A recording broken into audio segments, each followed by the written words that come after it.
حلوين، عاملين ايه؟ يا رب تكونوا كويسين، ويا رب النهارده يكون يوم حلو وسعيد عليكم. جايبه لكم مشكله امبارح حطتها اخت سالي العوضي، حطت سالي العوضي فيها قدام ناصر السلطي، والحقيقه خلت سالي محرجه جدا جدا جدا. وكمان ناصر كان محرج، ولكن حاول ان هو يتصرف عادي خالص. اللي حصل لما كان ناصر بيحكم سالي احكام قويه امبارح، لانها كانت مستفزياه بالحفله اللي رايحاها في دبي لوحدها، وعماله تحكي له على الفستان مكشوف وهتشوف الممثل التركي، ويعني كانت بتحاول تخليه يغير على قد ما تقدر. هنا قرر يحكمها احكام قويه، واختها قررت ان هي تتدخل وتقول له ما يحكمهاش احكام قويه كده.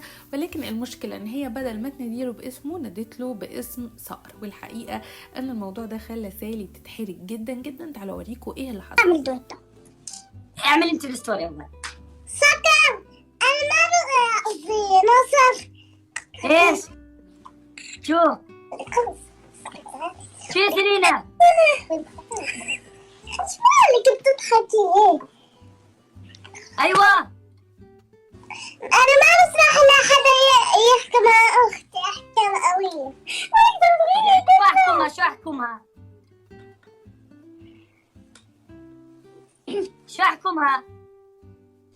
يلا اعطينا احكام زي ما بدك، بس مو احكام قوية. طب يلا اعطينا احكام، يلا اعطينا احكام. اعطينا احكام، يلا اعطينا احكام احكمها. انت اللي فزت. طيب ما اعطينا احكام، انا بدي مساعدة منك.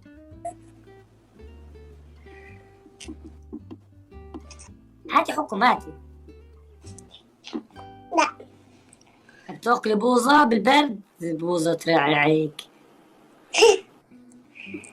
سلطان ما هي لانها مريضة لازم تاكل اشي بارد. شو المريض لا مرضها يعني الاشي اللي معها فيروس لازم تكون تحط اشي بارد في تمها. معلومة جديدة هاي والله. سيرينا شو احكم سالي؟ يلا اعطيني احكام. احكمها شو ما بدك، بس مو احكام قوية.